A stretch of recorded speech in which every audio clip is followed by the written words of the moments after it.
P K Gopan, എന്തുകൊണ്ടാണ് ഈ സ്വാഭാവിക ജാമ്യം കിട്ടി പ്രതികൾ പുറത്തേക്ക് വരുന്ന സാഹചര്യം ഉണ്ടായാൽ വലിയ വിമർശനം SIT കേൾക്കേണ്ടി വരും?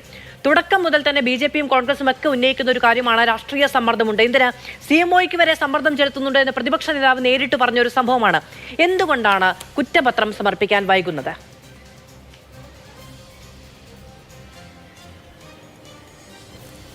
ഇവരെല്ലാവരും ഒരു പരിധിവരെ മാധ്യമവും ബഹുമാന്യ ഹൈക്കോടതിക്കെതിരായിട്ടുള്ള വിമർശനമാണ് നടത്തിക്കൊണ്ടിരിക്കുന്നത്. ഇപ്പം ശ്രീമതി മാധു തന്നെ ഇവിടെ ആവിഷ്കരിക്കാൻ പരിശ്രമിച്ചൊരു കാര്യം, ഹൈക്കോടതി SITയെ രൂക്ഷമായി വിമർശിച്ചു എന്ന രൂപത്തിലാണല്ലോ ആവിഷ്കരിക്കാൻ പരിശ്രമിച്ചത്. പക്ഷേ ഹൈക്കോടതിയുടെ അവസാനത്തെ നിരീക്ഷണം എന്താ? ഹൈക്കോടതിയുടെ അവസാന നിരീക്ഷണത്തിൽ നിങ്ങൾ എത്ര ഒളിപ്പിച്ച് വെക്കാൻ പരിശ്രമിച്ചാലും മാധ്യമങ്ങളെ ഉൾപ്പെടെ വിമർശിച്ചത്. എന്നിട്ട് SITക്ക് അവർ ക്ലീൻ സർട്ടിഫിക്കറ്റാണ് കൊടുത്തത്. ബഹുമാന്യ ഹൈക്കോടതി അവരുടെ നിരീക്ഷണത്തിൽ നടക്കുന്ന അവരുടെ ടീം അന്വേഷിക്കുന്നത്. അതിൽ വളരെ റെയറായിട്ട് അല്ലെങ്കിൽ വളരെ വളരെ അപൂർവമായിട്ട് SITയുടെ നീക്കത്തെ ചടുലപ്പെടുത്താൻ വേണ്ടി മാധ്യമങ്ങളെ SITയെ കൂടുതൽ ത്വരിതപ്പെടുത്താൻ വേണ്ടി ഹൈക്കോടതി ഇടയ്ക്കിടയ്ക്ക് അവരോട് ചില പരാമർശങ്ങൾ നടത്തുകയും ചെയ്യുന്നുണ്ട്. പക്ഷേ ആത്യന്തികമായി SITയുടെ അന്വേഷണത്തിന് നല്ല ഒരു സർട്ടിഫിക്കറ്റാണ് ബഹുമാന്യ ഹൈക്കോടതി എഴുതി അല്ലെങ്കിൽ പ്രഖ്യാപിച്ച് നൽകിയിട്ടുള്ളത്. അതുകൊണ്ട് അത് വളരെ പ്രധാനപ്പെട്ട വിമർശനങ്ങളെയും വിശേഷണങ്ങളെയും തൂക്കി നോക്കിയിട്ടില്ല. ഞാൻ കൃത്യമായി പറഞ്ഞപ്പോൾ സ്പഷ്ടമായി പറഞ്ഞൊരു കാര്യം, ജാമ്യം പരിഗണിച്ച ബെഞ്ച് വിമർശനം ഉന്നയിച്ചു എന്നു തന്നെയാണ്. അതിലെനിക്ക് ഒരു സംശയവുമില്ല. ജാമ്യം പരിഗണിച്ച ബെഞ്ച് വിമർശനം ഉന്നയിച്ചു എന്ന് തന്നെയാണ് പറയുന്നത്. അത് അവിടെ ഒരു സ്തംഭനാവസ്ഥയുണ്ടായി എന്ന് കോടതി പറഞ്ഞു എന്നാണ് പറഞ്ഞത്. അത് പറഞ്ഞതാണ്, അതിൽ കഥയില്ല.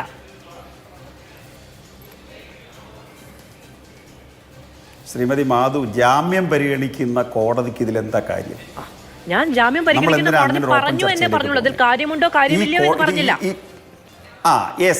അപ്പോൾ അല്ല, അതാണ്, അതായത് അത് ഇവിടെ ഒരു പ്രസക്തമായ വിഷയമല്ല യഥാർത്ഥത്തിൽ. കാരണം ജാമ്യം പരിഗണിക്കുന്ന കോടതി ശബരിമലയിലെ SITയുടെ ഞാൻ ആ അവതാരികയിൽ ആ കേസിന്റെ തുടക്കം മുതലുള്ള ഒരു കാര്യം പറഞ്ഞു വരികയാണ്. അതിൽ എവിടെയെങ്കിലും സാങ്കേതികമായ പിഴവുണ്ടെങ്കിൽ അങ്ങേക്ക് ചൂണ്ടിക്കാണിക്കാം. പറയാൻ പാടില്ല എന്നൊന്നും ഇല്ലല്ലോ, അങ്ങ് പറഞ്ഞുകൊള്ളൂ. ഇനി ഞാൻ ഇടപെടില്ല.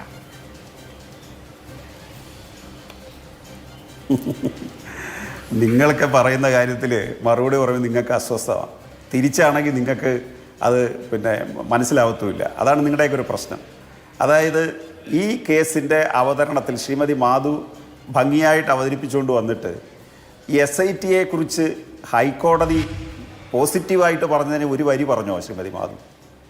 അത് കുഴപ്പമില്ല, ഞാൻ നിങ്ങളെ ആരും കുറ്റപ്പെടുത്തുകയല്ല. നിങ്ങളെല്ലാം അങ്ങനെ ഒരു ബോധമണ്ഡലത്തിൽ തന്നെയാണ് ഈ പ്രശ്നത്തെ കൈകാര്യം ചെയ്തുകൊണ്ടിരിക്കുന്നത്. അതായത് നമ്മൾ പലതവണ ചൂണ്ടിക്കാണിച്ചു, ബഹുമാന്യ ഹൈക്കോടതിയുടെ ഈ ശബരിമലയിലെ SITയുടെ കൺട്രോൾ ആർക്കാണ്? സിംഗിൾ ബെഞ്ചിനല്ല, ജാമ്യം പരിശോധിക്കുന്ന കോടതിക്കല്ല. ജാമ്യം പരിഗണിക്കുന്ന കോടതി ഈ കേസിനെക്കുറിച്ച് വേണ്ടത്ര മനസ്സിലാക്കാതിരിക്കുകയും പലതരത്തിലുള്ള അഭിപ്രായങ്ങൾ പറയുകയും ചെയ്തുകൊണ്ടിരിക്കുക. അതല്ല അവിടുത്തെ വിഷയം. അത് വേണമെങ്കിൽ നമുക്ക് ഡിവിഷൻ ബെഞ്ചിനെതിരായിട്ടുള്ള കമൻ്റായിട്ട് വേണമെങ്കിൽ പറയാം. പക്ഷേ ഞാനങ്ങനെ പറയുന്നില്ല. ഡിവിഷൻ ബെഞ്ച് എങ്ങനെയാണ് ഇതിനെ കാണുന്നത്? ഇതിൻ്റെ മുഴുവൻ തെളിവുകളും പ്രയാസങ്ങളും ബുദ്ധിമുട്ടുകളും അനുഭവിക്കുന്നതാണ് ഡിവിഷൻ ബെഞ്ച്. കാരണം ഇവരുടെ തെളിവ് ഇതേ എവിടെ കൊണ്ട് കൂട്ടിമുട്ടിക്കണമെന്നാ? ഒന്ന്, ഇത് ശാസ്ത്രീയ പരിശോധന, ഇളക്കിക്കൊണ്ടുപോയതും കൊണ്ടുവന്നതും തമ്മിലുള്ള ബന്ധം. ഇത് ശാസ്ത്രീയമായി പരിശോധന നടത്തി സർട്ടിഫിക്കറ്റ് കോടതി ഹാജരാക്കിയില്ലെങ്കിൽ ഈ കേസ് നിലനിൽക്കത്തില്ലല്ലോ മാധു. ഇന്നിപ്പോൾ നമ്മൾ SITക്ക് 2 വിമർശനം വെക്കുന്നു. നാളെ ഈ കേസിൽ SIT വെച്ച തെളിവുകൾ പാപ്പരാന്ന് കണ്ടു കഴിഞ്ഞാൽ, തെളിവുകൾ ക്ലിയർ അല്ലെന്ന് കണ്ടു കഴിഞ്ഞാൽ, പര്യാപ്തമല്ലെന്ന് കണ്ടു കഴിഞ്ഞാൽ ആരൊക്കെ വിമർശനം കേൾക്കേണ്ടി വരും? അതുകൊണ്ട് SIT ലോകം മൊത്തം ഇടിഞ്ഞു വീണാലും അവർ ചെയ്തുകൊണ്ടിരിക്കുന്ന ജോലി അവർ നന്നായിട്ട് ചെയ്യുന്നുണ്ട്. അവർ മറ്റുള്ള പ്രതിപക്ഷ വിമർശനമോ ഭരണപക്ഷ നിർദ്ദേശമോ അല്ലെങ്കിൽ വേറെ ഏതെങ്കിലും കോടതി നിരീക്ഷണമോ ഈ സിംഗിൾ ബെഞ്ചിൻ്റെ നിരീക്ഷണമോ മാധ്യമങ്ങളുടെ സമ്മർദ്ദമോ ഇതൊന്നും അവർ പരിഗണിക്കുന്നില്ല. അങ്ങനെ പരിഗണിക്കാൻ പോയാൽ അവർക്ക് ഈ കേസിൽ ഒന്നും ചെയ്യാൻ പറ്റാതായി പോകും. അങ്ങനെ പരിഗണിച്ചിരുന്നെങ്കിൽ തന്ത്രി അറസ്റ്റ് ചെയ്യുമോ അവർ? അങ്ങനെ പരിഗണിച്ചിരുന്നെങ്കിൽ ഉത്തരവാദിത്തപ്പെട്ട ആളുകളുടെ മൊഴിയെടുക്കുകയോ ക്വസ്റ്റ്യൻ ചെയ്യുമോ അവർ? അതുകൊണ്ട് അവരെ സംബന്ധിച്ച് ഈ സമ്മർദ്ദമൊന്നും വഴങ്ങത്തില്ല. പിന്നെ രാഷ്ട്രീയാരോപണം എന്ന തരത്തിൽ കുറച്ചു കാലം കൊണ്ട് നമ്മുടെ പ്രതിപക്ഷ രാഷ്ട്രീയ സുഹൃത്തുക്കൾ ഇത് പറഞ്ഞുകൊണ്ടിരിക്കുന്നുണ്ട്. അപ്പോൾ വ്യക്തമായ തെളിവ് ഇതിനകത്ത് കിട്ടണം. മൂന്നാമത്തെ കാര്യം, ഇവർ ജാമ്യം എടുത്ത് പോകുകയില്ല എന്നുള്ളതാണ്. അത് മനസ്സിലാക്കാനുള്ള വിവേകവും ശേഷിയും കോടതിക്കും ഉണ്ട്, SITക്കും ഉണ്ട്. അതുകൊണ്ട് അവർ ഈ ഇടക്കാല കുറ്റപത്രം സമർപ്പിക്കും. നമ്മൾ കേൾക്കുന്ന വാർത്തകൾ SITയുടെ മനസ്സിലിരിപ്പ് എന്താണ്? ഹൈക്കോടതിയുടെ ഇടപെടൽ എങ്ങനെയാണ് ഉണ്ടാകാൻ പോകുന്നതെന്നൊന്നും പറയാൻ നമ്മളാളല്ല. ശരി, ഓക്കേ. അപ്പൊ പിന്നെന്താ സംഭവിക്കാൻ പോകുന്നത്? ഇവർക്ക് ജാമ്യം എടുത്തു പോയി ഇവർ സുഖകരമായി പുറത്തിറങ്ങി നടക്കാൻ സൗകര്യം ഉണ്ടാകാൻ പാടില്ല എന്നുള്ളത് നമ്മളെക്കാൾ വാശി SITക്ക് ഉണ്ടാവുന്ന ഒരു തർക്കമില്ല. അവർ നടത്തിക്കൊണ്ടിരിക്കുന്ന ഒരു അധ്വാനം ചില്ലറയല്ല. അവർ ഇതിൻ്റെ സൂക്ഷ്മതലങ്ങളിലേക്ക് സഞ്ചരിച്ചുകൊണ്ടിരിക്കുകയാണ്. അതുകൊണ്ടാണല്ലോ ജയറാമിനെ അവർക്ക് ക്വസ്റ്റ്യൻ ചെയ്യേണ്ടി വന്നത്. കാരണം ജയറാം ഒരു വിശ്വാസ കച്ചവടത്തിൻ്റെ ഭാഗമായി, ഞാൻ ഈ ചർച്ചയുടെ തുടക്കകാലം മുതൽ പറയുന്ന ഒന്ന് രണ്ട് കാര്യങ്ങളിൽ ഒന്നാണത്. വിശ്വാസ കൊള്ള അല്ലെങ്കിൽ വിശ്വാസ കച്ചവടം. ആ വിശ്വാസ കച്ചവടത്തിൻ്റെ ഭാഗമായി ഇദ്ദേഹം എല്ലാ പ്രമുഖരായിട്ട് ആളുകൾക്കും എനിക്ക് ബന്ധമുണ്ടെന്ന് സ്ഥാപിക്കാൻ നടത്തിയ പരിശ്രമം, അതുപോലെ ശബരിമലയിൽ നിന്ന് എടുത്തുകൊണ്ടുപോയി വ്യക്തികളുടെ വീട്ടിൽ വെച്ച് സ്ഥാപനങ്ങളിൽ വെച്ച് പൂജ നടത്തി വൻ പണം ഉണ്ടാക്കുക, ഇതെല്ലാം നടത്തിയൊരു കേസാണ്. അപ്പോൾ കൃത്യമായ തെളിവ് കണ്ടുപിടിക്കാൻ ഇതിന് കഴിയും. ആ തെളിവ് കണ്ടുപിടിച്ച് കോടതിയുടെ മുമ്പിൽ സമർപ്പിച്ചു കഴിഞ്ഞാൽ ഈ കേസ് നിലനിൽക്കും.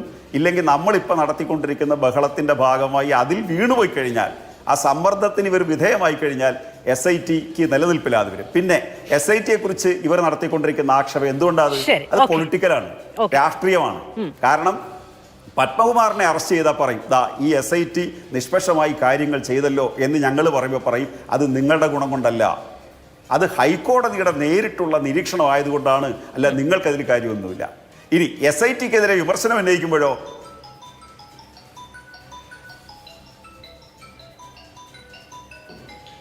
ശരി, കോൾ കട്ടായതൊന്നു ഞാൻ അങ്ങേലേക്ക് വരാം.